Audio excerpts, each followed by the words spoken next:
중앙재난안전대책본부가 내일 저녁 6시부터 교회 소모임과 단체 식사 제공 등을 금지하면서 교계 반발이 커지고 있습니다.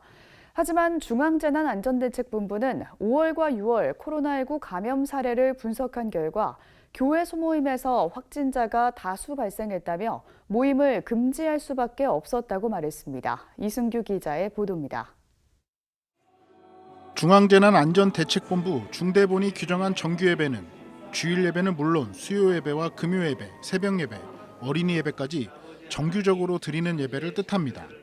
즉, 지금까지 해왔던 대로 마스크 착용과 사회적 거리 두기 등 방역 수칙을 지키면서 모든 예배는 예전과 같이 드릴 수 있다는 겁니다.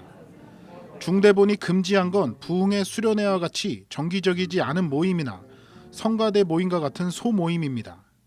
또 단체 식사 제공 등도 금지하고 QR코드에 기반한 전자출입명부 시스템을 도입해야 하며 수기로 이름과 전화번호가 포함된 출입자 명부를 작성해야 합니다. 이를 어길 경우 책임자와 사용자에게 300만 원 이하의 벌금이 부과될 수 있습니다. 다만 방역수칙 준수 의무 해제 요건을 충족한다고 지방자치단체장이 판단할 경우에는 벌금 부과 대상에서 벗어날 수 있습니다. 방역수칙 준수 의무를 해제하기 위해서는 우선 정규 예배를 포함한 모든 행사를 온라인으로 진행하면 됩니다. 또 현장 예배를 진행할 경우엔 최소 1m 이상 간격 유지, 마스크 착용, 예배 시 찬송과 통성기도 자제, 정규 예배 외 각종 대면 모임을 금지하면 됩니다.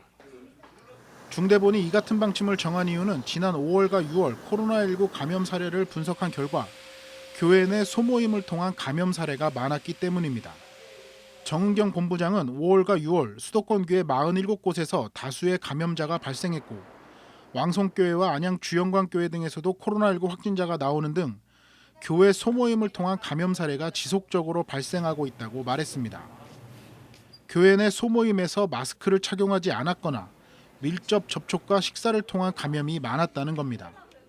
교회를 중심으로 한 특히 소규모 식사 또 친목 모임 등을 통해서 사례가 많이 발생했고 그런 사례들이 이제 지역 사회로 전파되는 그런 사례를 근거로 해서 먼저 적용을 부탁을 드렸습니다. 중대본의 이 같은 발표에 대해 교계 반발이 커지고 있습니다. 한국교회 총연합과 미래목회포럼 등은 교회 소모임 금지 등의 결정을 즉각 철회하라며 자발적인 방역 지침을 제시하라고 주장했습니다. 미래목회포럼은 다른 종교시설에서도 코로나19 확진자가 나오고 있다며 교회를 탄압의 대상이 아닌 협력의 대상으로 인정해야 한다고 강조했습니다. 미래목회포럼은 또 교회는 결코 코로나19의 가해자도 감염의 전파자도 아니라며 정부는 종교 편향적인 태도를 즉각 시정해야 한다고 덧붙였습니다.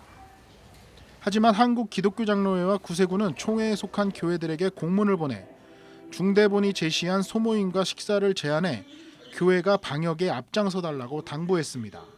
CBS 뉴스 이승규입니다.